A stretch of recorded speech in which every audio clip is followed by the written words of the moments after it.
Today's episode of GPE is brought to you by Spedique Productions in association with Still Toking Productions and the Dorkening Podcast Network. A tisket, a tasket, a brown and yellow basket.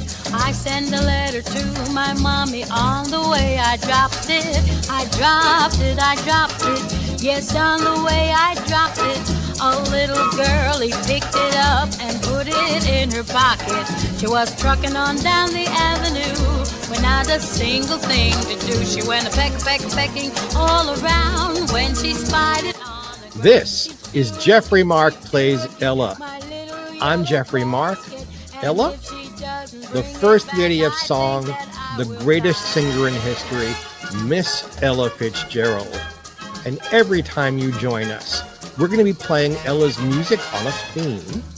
And I, who have written 2 books about Ella and worked with Ella later in her career, are going to tell you all kinds of wonderful backstage, behind-the-scenes stuff about how the music was made, why it's important to music history, and hopefully bring you in to enjoy Ella on a brand new look. Oh dear, I wish that little girl I could see.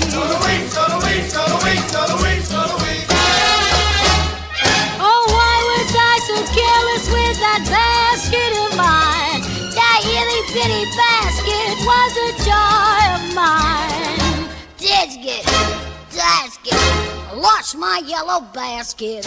Won't someone help me find my basket? Make me happy again. No, no, no, no. No, no, no, no. No, just a little yellow basket. A little yellow basket.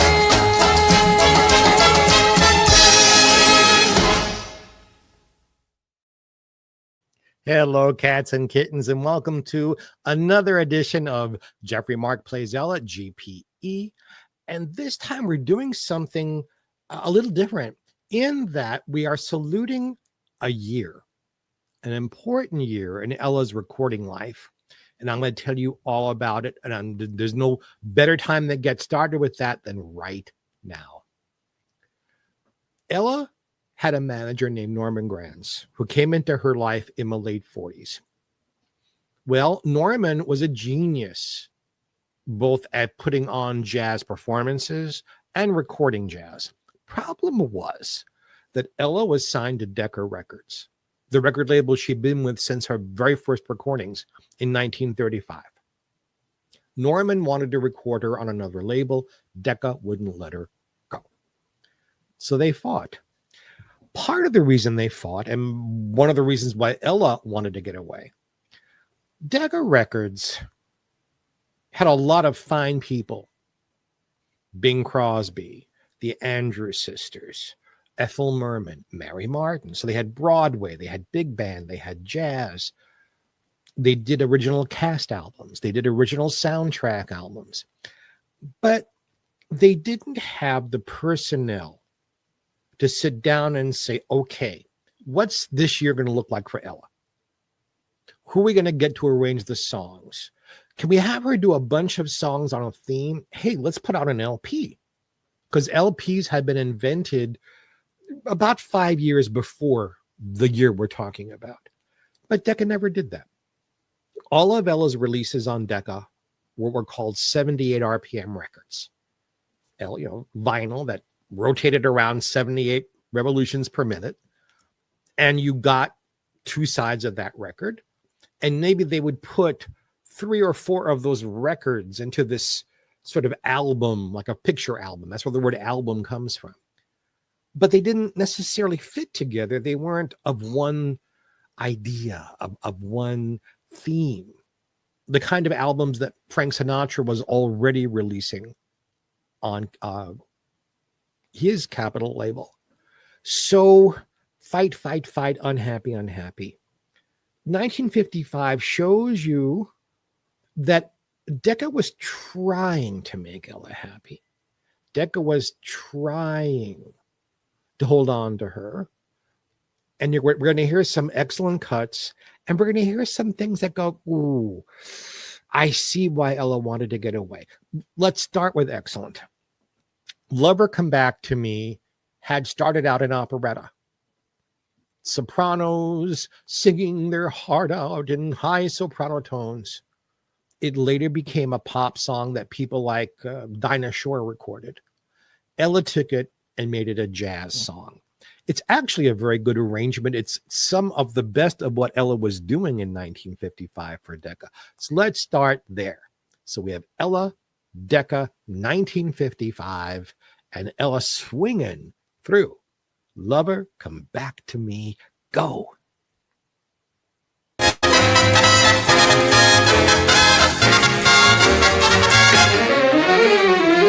Sky was blue and high above. The moon was new and so was love. And while this eager heart of mine was singing, Lover, where can you be? You came at last, love had its day. That day is past and you've gone so far away. And while this eager heart of mine was singing, Lover, come back to me. For I remember every little thing you used to do. I'm so lonely.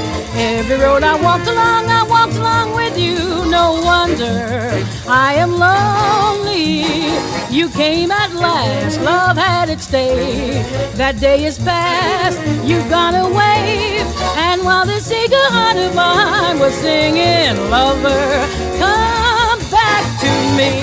You laid some spiel, I thought it was real. You cooled on me and I'm drugged as can be. And while this eager heart of mine was singing, cool one, where can you be? For I remember every little thing you used to do. I'm so lonely. Every road I walk along with you. No wonder I am lonely. You came at last, love had its day. That day is past and you've gone so far away. And while this eager heart of mine was singing, Lover, oh cool one, Lover, cool one, oh where can you be? Ta-da! Couple of interesting things about that. One is cool one, where can you be? I was drugged as can be. Those alternate lyrics were written by that wonderful ASCAP lyricist, Ella Fitzgerald. That's Ella writing her own lyrics to modernize a song. Secondly, Dinah Shore, who I just mentioned before the song started, had a special in 1962 or 63. And she had on Joan Sutherland, wonderful, incredible opera singer, and Ella. All three ladies sang the song as opera, as pop, and Ella as jazz, using that arrangement. So it goes forward, and there's a video of it. And if you go onto YouTube, you can find it. One of the hallmarks of a lot of her Decca work is that she recorded things that she later re-recorded for Verve or for Pablo. And the later versions were better. They were better because the arrangements were better. They were better because Ella had a little extra time in the studio. And they were better because another thing with Decca is that their equipment for recording was old-fashioned. Decca was not recording in stereo. Decca was not recording in high fidelity. The best Decca could do was this sort of imitation ersatz stereo on things they would re-release in the 60s and 70s and 80s. So a lot of their recordings sound a little muddy. Now, all of you out there who work for Decca today and go, Jeffrey, Mark, you were Grammy nominated working for Decca. How can you bash us? I'm not bashing Decca today. Today, Decca and Verve and Pablo and most of all of Ella's work is owned by Universal Music. We love Universal Music. I'm Grammy nominated through Universal Music. And one of these days, we hope they're going to be a sponsor of this show. So we're not bashing today's Decca. We're talking about something that happened 60 years ago. So keep that in historical perspective. This next song is one of those songs that Ella would indeed re-record. And do it better later. But here's how Decca thought she should sound in 1955. I love this song. So did Ella. It's called Taking a Chance on Love. Please to enjoy.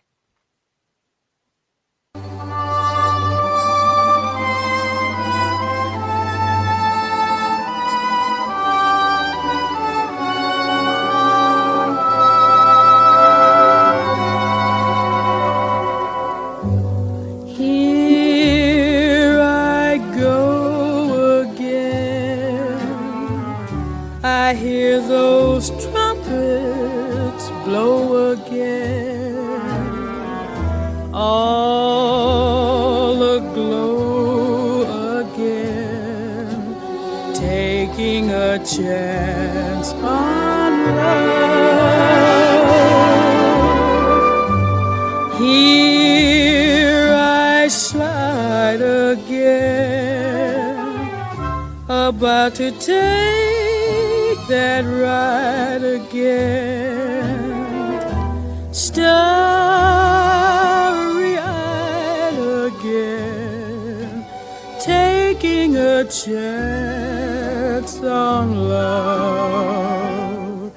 I thought that cards were a frame up I never would try. But now I'm taking the game up, and the ace of hearts is high. Things are mending now. I see a rainbow blending now. We'll have a happy ending now, taking a chance on love. Here I come again, I'm gonna make things hum again, acting dumb again, taking a chance on love. Here I stand again, about to beat the band again, feeling grand again, taking a chance on love. I walk around with a horseshoe in clover, I lie, and Brother Rabbit, of course, you better kiss your foot goodbye. Things are mending now, I see a rainbow blending now. We'll have a happy ending now, taking a chance, taking a chance, taking a chance on love.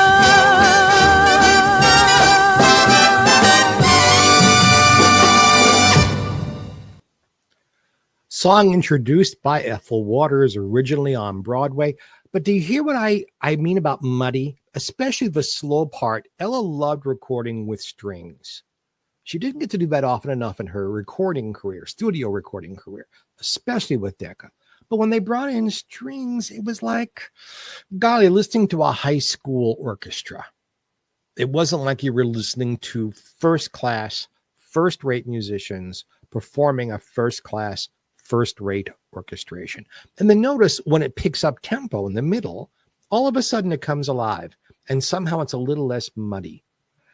That happened to everybody who recorded for Decca. It's why Decca, by the late 50s, was pretty much just reissuing things or bringing in what they called personalities, like Carol Burnett recorded for Decca in the early 60s. But this was Ella's problem. It wasn't that the music is bad. It's just that it's not great. And Ella deserved great. 1955. Well, another thing happened for Ella in 1955. Her second film. It had been 13 years since Ella had made a movie. She'd done an Abbott and Costello film in which she sang a Tisket a Tasket way back in the early 40s. And now here she was in a Jack Webb dum da dum dum dum da dum dum dum dragnet guy. he put out a jazz movie because Jack loved jazz, loved it, called Pete Kelly's Blues. And Ella actually has a part in the film and sings 2 songs in it. And we're going to play you both songs. Listen to the difference in quality when it's not just Decca alone, because now we're talking about Warner Brothers. Different materials, different orchestrations, different sound. It's different. But it was released on Decca. I'll save the title song for the second one. The first one is one of those songs that had already by 1955 been kicking around by singers for a very, very long time. I have never heard anybody else sing it this well, where they weren't trying to be campy or overdoing the humor. They really sang the song and got across what the lyrics really mean. This is jazz. This is Ella. I'd like you to listen to and enjoy. And by the way, Ella sang this same arrangement with symphony orchestras, with extra musicians added. And strangely enough, it not only worked as well, it kind of sort of worked better. But from the film, Pete Kelly's Blues, here is Miss Ella Fitzgerald singing Hard-Hearted Hannah.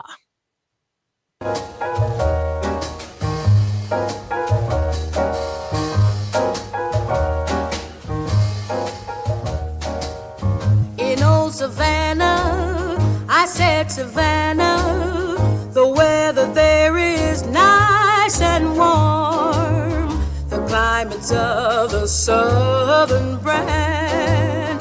But here's what I don't understand. They've got a gal there, a pretty gal there, who's colder than an Arctic storm. Got a heart just like a stone. Even icemen leave her alone. They call her hard-hearted Hannah, the vamp of Savannah, the meanest gal in town. Leather is tough, but Hannah's heart is tougher. She's a gal who loves to see men suffer, to tease them and thrill them, to torture and kill them is her delight, they say. I saw her at the seashore with a great big pan.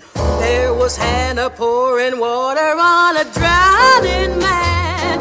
She's hard-hearted Hannah, the vamp of Savannah, They call her hard-hearted Hannah, the vamp of Savannah, the meanest gal in town. Talk of your cold, refrigerating mamas, brother, she's a polar bear's pajamas. To tease him and thrill him, to torture and kill him is her delight, they say. An evening spent with Hannah sitting on your knees is like traveling through Alaska in your PVTs. She's hard-hearted Hannah, the vamp of Savannah, Can you imagine a woman as cold as Hannah? She's got the right name, the vamp of Savannah.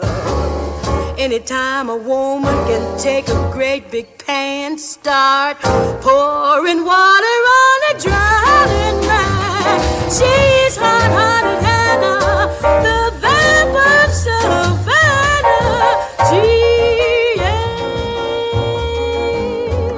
Ooh, she's sweet as sour milk. As late as 1990, I went and saw Ella at the San Francisco Symphony at the San Francisco Symphony Opera House. And she did that with the full symphony. And I thought the place would fall apart. Everyone was stamping feet and clapping in time with the music, enjoying it so much. And At that point, she was ending the song with, "She's a cold, cold mama." And the audience went crazy. So that remained an audience favorite for the rest of her career. As promised, here is the title song from that film. Notice when you were listening to Hard-Hearted Hannah, everything sounds crisper and clearer. There's a little bit of reverb on Ella's voice. Different people doing all the technical stuff, different room, different baffles. Baffles are the things they put up to sort of insulate the sound in so that you don't lose it with the microphone. It's just a different set of circumstances that Decca themselves could not come up with, but Warner Brothers could. Eventually, the places that these songs were recorded became Frank Sinatra's other label, Reprise, and all of those wonderful Reprise albums were recorded there, not where Decca's stuff was recorded. So, again from 1955, again Ella Fitzgerald. Here's the title song from the film in which she was one of the stars along with Peggy Lee. Wonderful film, wonderful music. Pete Kelly's Blues.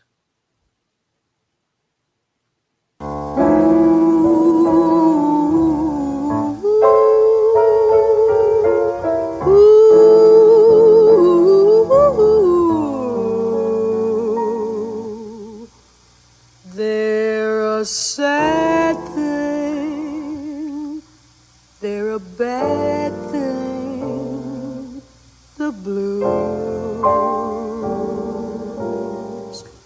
When they threaten, just start betting, you lose.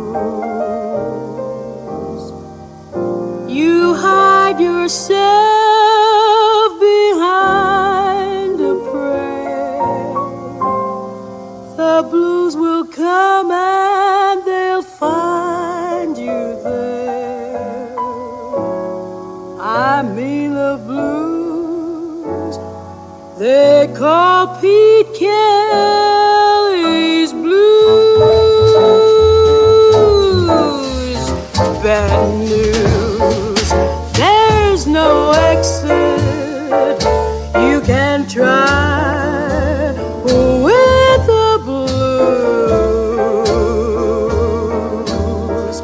If you're born with, you will die with the blues. Think what you choose. That happy dream is yours, they say, if you can pay the dues. That's why I'm stuck with, fresh out of luck with the blues. Pete's Blues, Pete Kelly's Blues. Pete Kelly's Blues.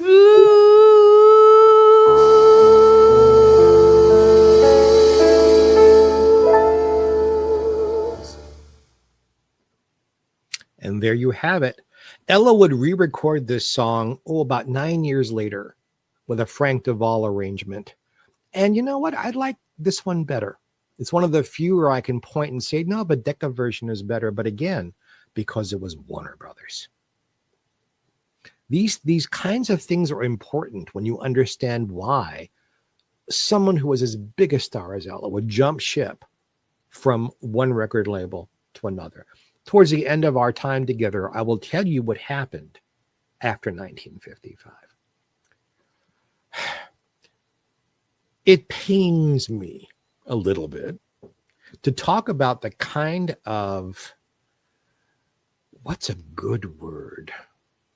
Caca that Decca was still trying to get Ella to record at this very late date. It was more understandable when she was a young girl. They didn't quite know what to do with her yet. The big band years, the war years, music kept changing. But by 1955, Ella was a preeminent singer. And still, They were throwing things at her that no one listened to. They didn't chart. They didn't do well. And Decca would point to these things. See why we don't put more money into Ella? Because of this. Yeah, well, if you didn't give her caca like this, maybe more people would listen. Because Ella certainly had hits with Decca. I want you to listen to one thing. I'm only going to bore you with one that goes, this is why Norman Granz and Ella Fitzgerald went crazy with Decca, trying to get them to not have Ella record things like Soldier Boy. Try to enjoy. Go. Soldier boy, why feel blue? Don't you believe I will be true? It's written in the blue that I was meant for only you.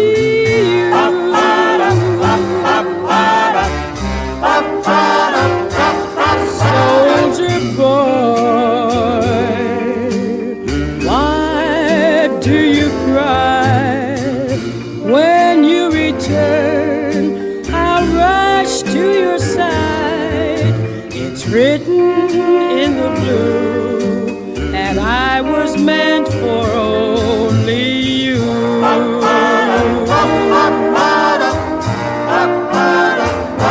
So prove your love is true. I'll be there to say I do. And I'll go by sea or land to make you understand while you're gone.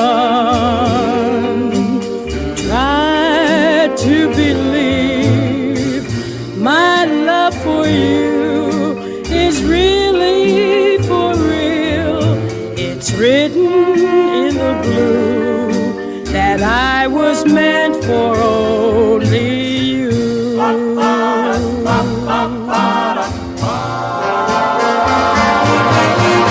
So prove your love is true. I'll be there to say I do. And I'll go by sea or land to make you understand while you're gone. Try to believe my love for you is really for real. It's written in the blue that I was meant for only you.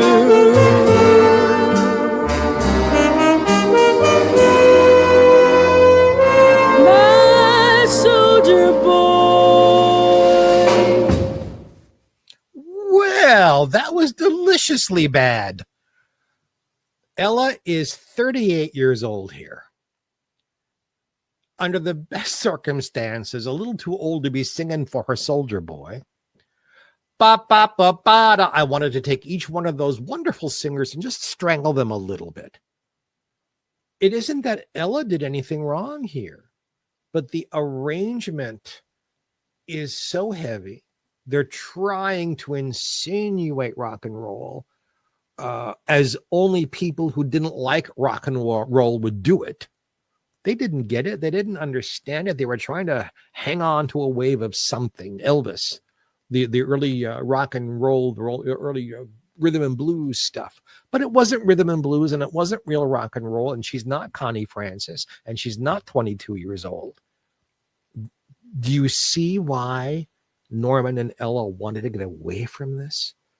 Like I said, this is only one. 5 years previous, from 1950 to 55, her recording career is filled with this excrement. And it's just too bad that Decca couldn't see the light and give her better stuff to do. Because for every soldier boy, there was something like the next one. Now, here is a song. It's a cover of a Frank Sinatra hit. It's current. This song came out this year. It's from a film that starred Mr. Sinatra. It's got a good arrangement. As covers go, it's a pretty good cover. Why didn't they give her more of this? I've spoken with so many people who worked there back then. It's like there was no one driving the car. The car was left to meander here and there, and every once in a while, someone put on the brakes. I mean it sincerely this time. Pleased to enjoy Ella singing a cover of a wonderful Frank Sinatra song from the movie of the same name, The Tender Trap. Yeah.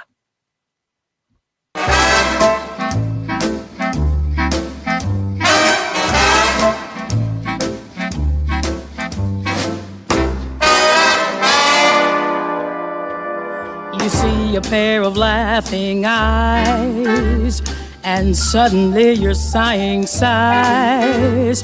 You're thinking nothing's wrong, you string along, boy, then snap.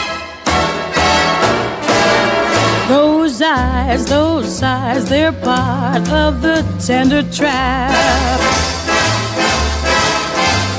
You're hand in hand beneath the trees, and soon there's music in the breeze.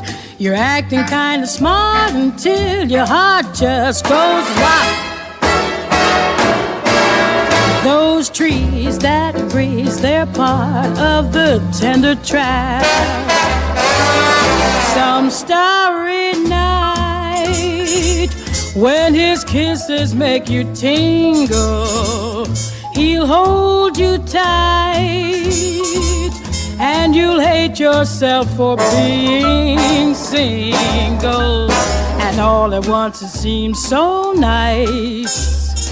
The folks are throwing shoes and rice. You hurry to a spot that's just a dot on the map.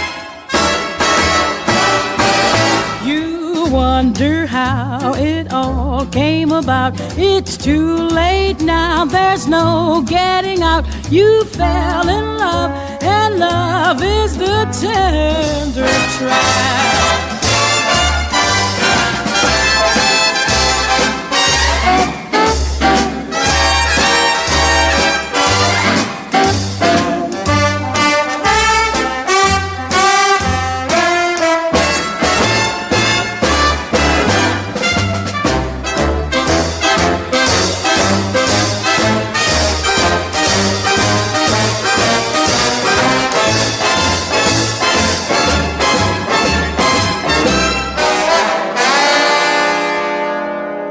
All at once it seems so nice.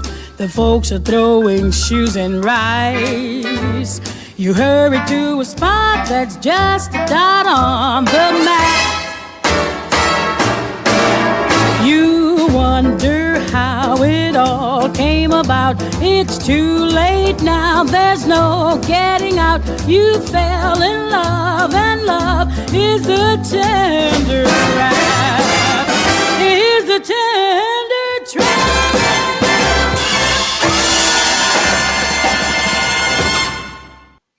Why, oh why, dear old Decca, couldn't you have given her more things like that to do? The sound quality is better. The arrangement is better. I don't want to mislead you folks. Friends, she had people like Gordon Jenkins and Cy Oliver and Tutti Camarata arranging for her. There would be a song here, a song there, a song there, not a whole experience, not an album. It just, they kind of like, they would try and they'd pull back. They'd spend a little money and then they'd pull back. Again, the frustration, just as somebody who loves her and someone who chronicles her music and her life, it's what I do, among other things. It's frustrating to me. I can't imagine how frustrating it must have been for Ella and for Norman Granz to have to fight to get quality. I mentioned earlier in the show that every once in a while, Ella would re-record something from Decca onto Verve. And every once in a while, smaller, I actually liked the Decca version better. This is one of those songs. It's a beautiful song. It's a ballad. It does have strings, but it's recorded better. It's a better quality arrangement. It's a better quality song. I just love this song. I'm so happy to be able to share with you Ella singing My One and Only Love. Float away.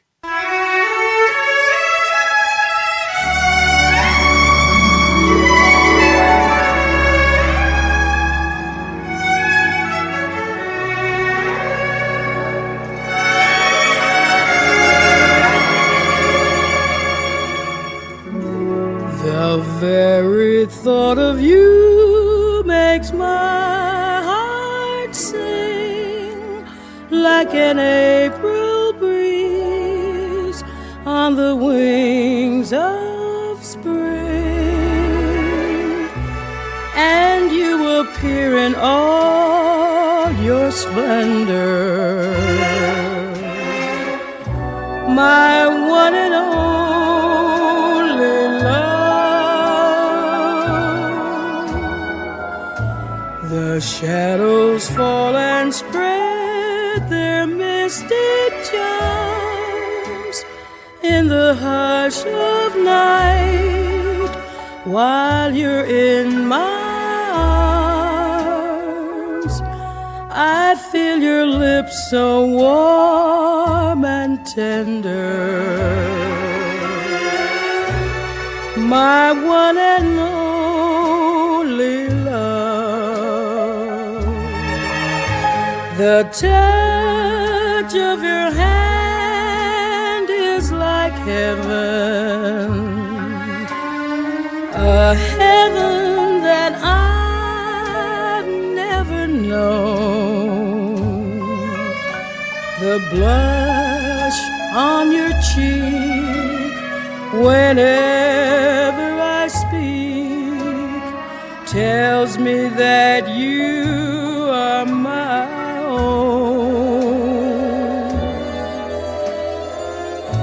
You fill my eager heart with such desire. Every kiss you give sets my soul on fire. I give myself in sweet surrender, my one and only love.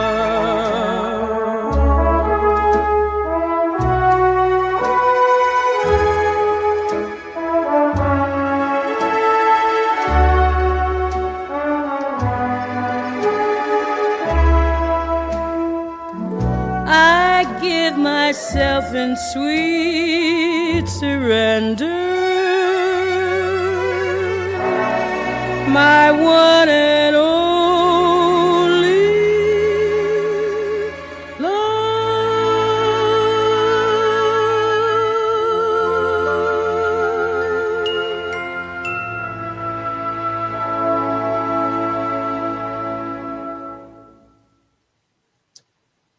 Have you ever had a soulmate? Have you ever been deeply, deeply in love? How can you listen to that song and not think about that person? I know I do. I just did. And just between us friends here, I dedicate that song to my soulmate. Gone to heaven about 6.5 years ago. But the love is still there. And that song makes me happy and it makes me cry at the same moment. And I hope all of you listening and watching on all the different platforms all over the world had one of those people in your life. And listen to that song again and think of them. It'll make you happy. I promise. Yes, Jeffrey Mark, I'm a little emotional. I'm just sharing it with you right off my shoulder here because it's real. And I always try to be real with you friends out there. Thank you.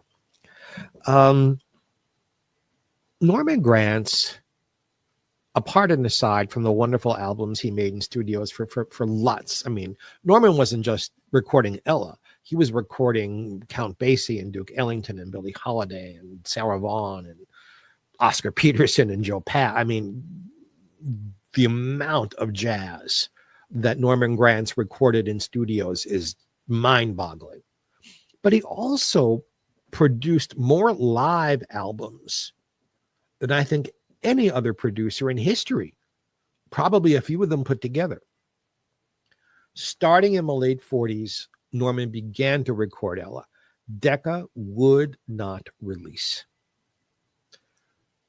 Long after the fact, because Decca wouldn't release it, Decca didn't have their fingerprints on it. So Norman owned these recordings outright. And once Ella's contract with the Decca went away, and time went by, when the LPs started to happen, and especially when the CDs started to happen, a lot of that music was released and sold really, really well. It really is a shame that Decca didn't allow for live music, didn't allow for live recordings. What a treasure trove they would have had.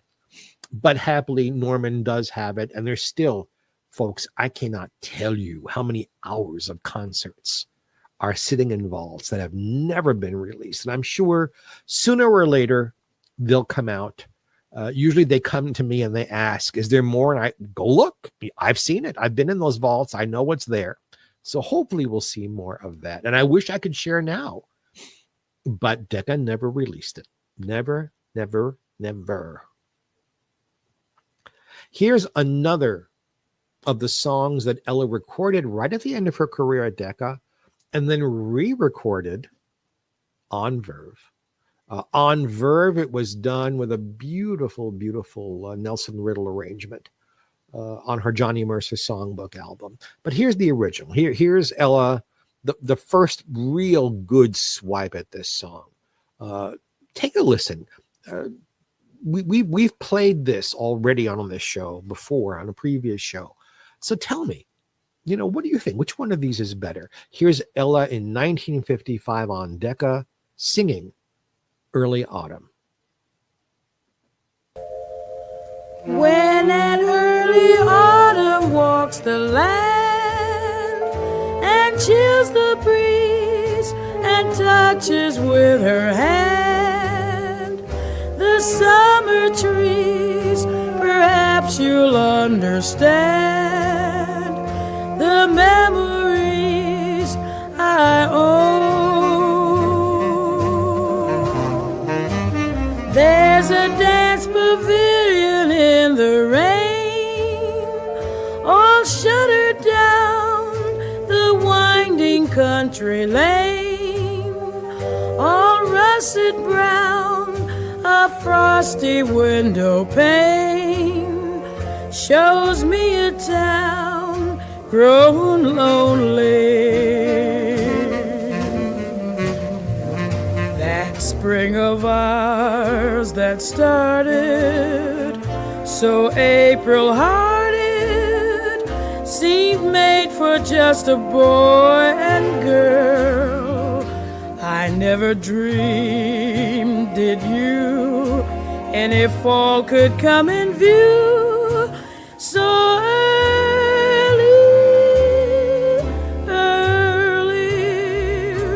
Darling, if you care, please let me know. I'll meet you anywhere. I miss you so, let's never have to share another early autumn.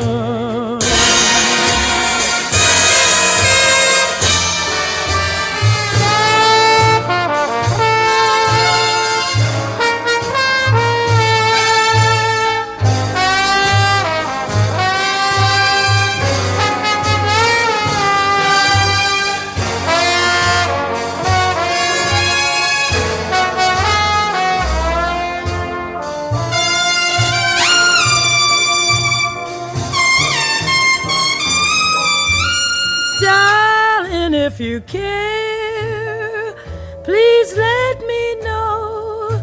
I'll meet you anywhere. I miss you so. Let's never have to share another early autumn.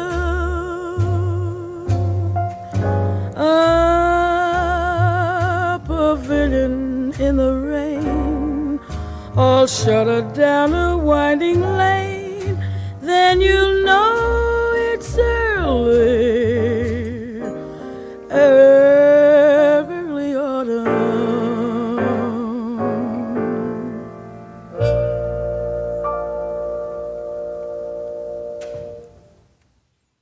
Early Autumn is such a delicate song. It's a longing song. Delicate in that the lyrics and the tune that goes in and out of major and minor chords, they kind of sort of need to be left alone to speak for themselves. The tempo was too fast. And why, oh, why, oh, why are all those screeching trumpets in there? I'm not saying the musicians weren't wonderful. These are wonderful musicians on this cut. But why were they there? What was the screaming? What was the roughness of it? It doesn't service the song. It doesn't service the lyrics. It doesn't service the singer. Again, Decca's choices. Why? They had such wonderful people there. Look at all the huge hits Bing Crosby had all through the years on Decca. They serviced him beautifully. They almost always had the same man arranging it, John Scott Trotter. See, they allowed Bing that luxury of having one person who oversaw his stuff, who understood Bing's voice, and wrote arrangements to it. See, when you're writing arrangements, folks, maybe you don't realize this when you're listening to the music that you really enjoy. The song has to be good, lyrics and music. The singer has to be good. And then there has to be the proper arrangement that services both the singer and the song. If the arrangement is good, but the singer doesn't get helped or the song doesn't get helped, then it's a bad arrangement for that group of people coming together. And over and over and over on Decca, that's what Ella had. Even when she was given good songs, there wasn't anyone in charge saying, no, this is not good for Ella. Let's do this. And it's amazing to me that Ella had as many hits as she did between 1935 and 1955. She was with Decca for 20 years. All through the time she was recording in the mid and late 30s for Chick Webb with his orchestra, where she indeed became his partner in business. It started off, Chick Webb, vocal by Ella Fitzgerald. Then it was Chick Webb, vocal by Ella Fitzgerald. Towards the end, it was Chick Webb and Ella Fitzgerald because she was as big a star as he was. When he passed, the orchestra went to her, and she had some hits. And then World War II happened, and her sidemen got drafted. And it became a different kind of thing for her with recordings. And then the scat stuff happened, How High the Moon and Lady Be Good and all that stuff. She would ride a wave of popularity, and then Decca would just sort of drop it. And then she'd have to rebuild her popularity over and over and over again. Before we get to our last song, let me tell you the story of what happened, the ending of Ella and Decca, and the change in Ella's career. This is an unusually long story for our show, but I think you'll enjoy it. It does have a happy ending, I promise. So you've heard the kind of music Ella was recording. And Norman Granz was just begging Decca, please let her go. Please, please, please, please, please. No, they owned her. They had a contract. Too bad. Well, Decca was no longer a wholly owned thing. MCA, which started in life as agents for actors and singers and whomever, diversified. They bought into Universal Pictures and Universal Television, and they bought Decca. Universal wanted to make the life story of Glenn Miller, another huge big band guy who died during the war under very ridiculous circumstances. His children told me he died of friendly fire. The military says that's not so. I believe his children because they told me directly. They got James Stewart, wonderful big star, to play Glenn Miller. And they wanted to get as many of the original Glenn Miller players as possible, people in the band, or people who were good enough to have been in the band. Yeah, it turns out that Norman Granz had all of these people under personal contract. Now Norman had his leverage. So Norman went to Decca and said, I'll make you a deal. I'll let you use all of them in return for releasing Ella Fitzgerald from her contract. And Umbrella Corporation, MCA, who had more to lose or gain with Universal Studios than they had with Decca Records, said, go for it. We get our movie. We don't care. And that is how Ella was dropped by Decca after 20 years. Well, the happy ending is that immediately Norman Granz started a new record company called Verve Records. They did a few singles, one-shot songs, just to test the waters. And then Norman decided Ella's first album for Verve was going to be Ella Fitzgerald Sings the Cole Porter Songbook, a 2 LP set. All of the arrangements were by Buddy Bregman. And that album took Ella from being this beloved singer into an icon superstar. So it took the machinations between MCA and Universal Pictures and Decca and Norman Granz and Ella and fighting and infighting just to get there. And that's where we leave Ella in 1955. We've got one more song. It is one of the very last things that she did record for Decca. It's also unusual because it is blues. And it's not like the St. Louis blues or Wang Wang blues, or it was not a famous blues song per se. It's called Ella's Contribution to the Blues. So let's listen to that and sort of let Decca float away. And then we'll talk on the other side of the song. Here's Ella's Contribution to the Blues, Decca Records, 1955.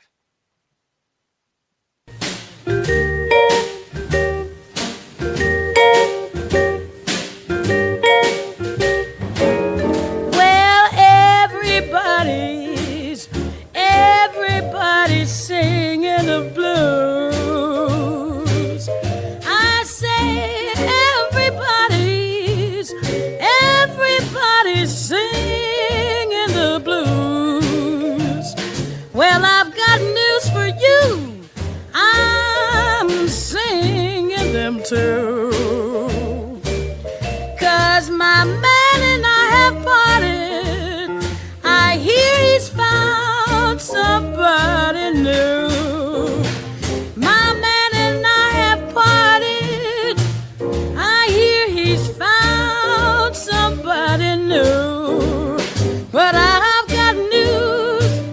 I found me somebody too. It was great while it lasted. We had lots of fun. I'm not living in the past, dear. What's done is done. 'Cause I found me somebody too. And if they ask you, just say, this is Ella's contribution to the blues.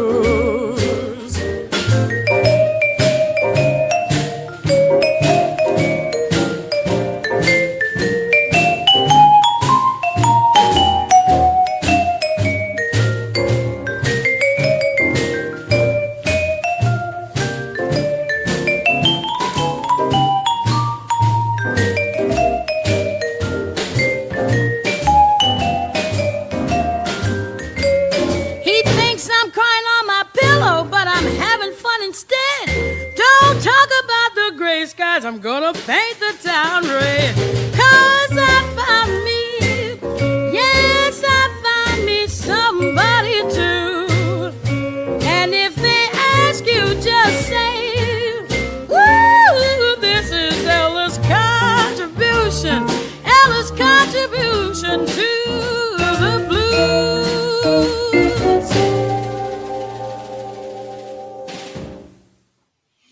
And I would imagine you've already guessed those words were written by Ella Fitzgerald. That does ring the curtain on Ella and Decca. Now, that doesn't mean that's the last Decca we're playing on this show. We're talking about 1955 here. There's 19 other years to play. This is probably the only time I'll play songs just from one year on Decca, but we will in the future. Or maybe we already have, when you're watching and listening to this, done salutes to other Decca stuff. We try not to do the same kind of show twice in a row.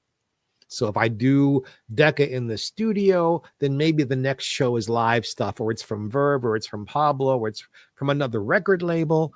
We try to mix it up. Like Ella used to say, there's something old and something new, and songs we know and songs we don't, as long as there's something for everybody. That's what we try to hit here on GPE. I want to thank Randy West. Hey, Randy West is like the greatest announcer in show business. He's a dear friend. How lucky we have him here. If you need an announcer like Randy West, please contact us. I know above and below there's all kinds of contact information, however you're watching this, and we'll get the message to Randy, because believe it or not, he is sometimes still available. He is not working full time, and he might be just the right guy for you. Let me thank my wonderful producer, Ben Bartlett. He makes this show hum. There couldn't be a show without him. And hey, there's a sister show, you know. You didn't know? Let me tell you. Every Wednesday, live, every Wednesday, 7 p.m. Eastern, 4 p.m. Pacific. Adjust the time for wherever your local locality happens to be. We do a talk show, very different from this, called Still Token With. And it features Ben Bartlett, myself, and wonderful Jeff Holman, our dear, dear, dear, much-loved friend who sprinkles his love onto this show, even though he's not really a part of it. And we have a conversation with some of the most interesting people in the world. And I just know you're going to enjoy that. We also have another, not a whole show, it's a little 5-arc. Maybe you've already seen them, or maybe you haven't seen it yet. Jeffrey Mark plays Ethel Merman, saluting the great Ethel Merman, star of 15 hit Broadway musicals, and her career and her music, and a guest star or two. So we're going to have some more guest stars coming on to GPE here. Wherever you're watching us, however you're watching us, there is a GPE group on Facebook. There's a Jeffrey Mark Plays Ella group on Facebook. I'm on Instagram at Jeffrey Mark Showbiz. There's my own personal Jeffrey Mark, as you see it right there on Facebook. We would love to hear from you. Ideas for songs, ideas for themes. And we want to know, what are you really enjoying? What would you like to see? Because we are here to please you. Making you happy makes me happy. So on behalf of myself and Ben, what more is there to say than God bless and have a happy